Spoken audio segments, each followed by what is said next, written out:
Sometimes the most powerful science fiction stories aren't about explosions, invasions, or the end of the world happening all at once. Sometimes they're about one person, completely alone, realizing that if they fail, everything ends. That's the exact feeling I got watching the final trailer for Project Hail Mary. Before we begin, would you please support me? Subscribing is free and very important to me. Please subscribe for better analysis and more videos. At first glance, this looks like another space survival movie. A man isolated in the void, a mission that cannot fail. Humanity hanging by a thread, but within seconds, it becomes clear that this story is doing something very different. Something riskier, something far more emotional. In this film, Ryan Gosling plays Ryland Grace, a former high school science teacher who is sent into deep space on a one-way mission to save Earth. The sun is dying. Crops are failing. Civilization itself is on a countdown.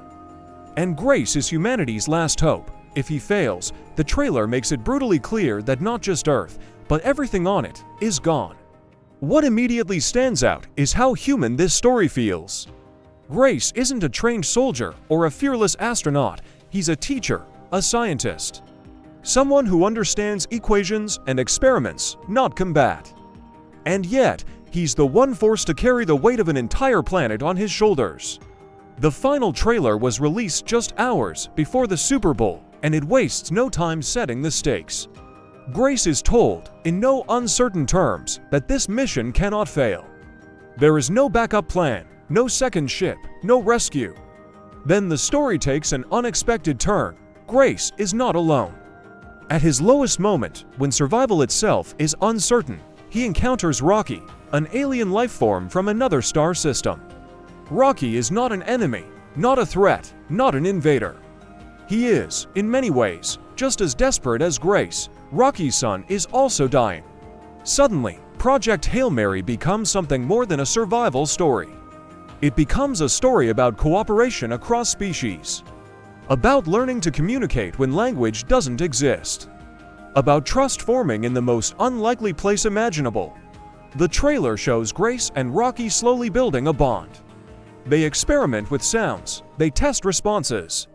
There's a genuinely funny moment where Rocky cycles through strange noises while trying to communicate, breaking the tension in a way that feels earned and human. And then there's the emotional core. At one point, Rocky makes it clear that he will not let Grace die. That single moment reframes the entire film. This isn't just about saving Earth anymore. It's about two beings from completely different worlds choosing to save each other. Rocky is brought to life through a combination of voice work and puppeteering by James Ortiz, who gives the character a physical presence that feels tactile and real. The marketing has shifted heavily toward emphasizing this friendship, and it's easy to see why. This relationship is the heart of the story. Fans of Andy Weir's original novel may notice some significant changes. In the book, Grace wakes up alone in space with no memory of who he is or why he's there. His past is revealed gradually as his relationship with Rocky develops. The film appears to remove this memory loss entirely. Grace knows who he is. He knows the mission. He understands the stakes from the beginning. That change will likely be controversial for longtime readers, but it also makes the film more immediate. There's no mystery about identity. The tension comes from execution. From whether knowledge and cooperation will be enough. Project Hail Mary is based on the novel by Andy Weir, who previously wrote The Martian, which was adapted into a massively successful film directed by Ridley Scott. That connection alone sets expectations high. Weir specializes in stories where science is not just decoration, but the solution. This adaptation is directed by Phil Lord and Christopher Miller, a duo best known for blending humor, heart, and innovation in films like The Lego Movie and Spider-Man Into the Spider-Verse. On paper, they might seem like an unusual choice for a grounded science fiction drama. In practice, they may be exactly what this story needs. The script is written by Drew Goddard, who understands how to balance character with high-concept storytelling. The supporting cast includes Sandra Huller, Lionel Boyce, Ken Leung, Milana Vaintrub, Priya Kansara, and James Ortiz, adding depth to a story that could have easily felt too isolated. Ryan Gosling brings significant science fiction credibility to the role. His performance in Blade Runner 2049 proved that he can anchor a thoughtful, slow-burn sci-fi film. His star power was also a major factor in Barbie becoming a $1.4 billion global phenomenon. But Project Hail Mary represents a different kind of test. This is not a franchise, not a sequel, not a shared universe. With a reported budget of around $150 million, it's a rare example of an original science fiction blockbuster in a market dominated by established intellectual property. The marketing has leaned heavily on Gosling's presence, which makes sense. Especially after The Fall Guy underperformed at the box office, there's real curiosity about whether his name alone can open a major film.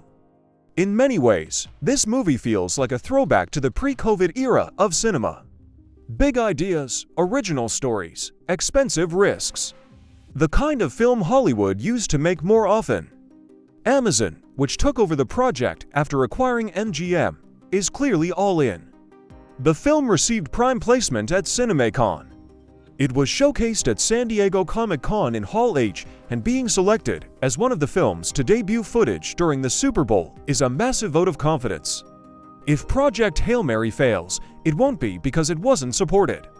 The question is whether audiences are ready to show up for a thoughtful, emotionally driven science fiction film without a built-in franchise name attached to it. Personally, I'm rooting for this one. Not just because it looks good, not just because the trailer works, but because a success here sends a message that original science fiction still has a place on the big screen.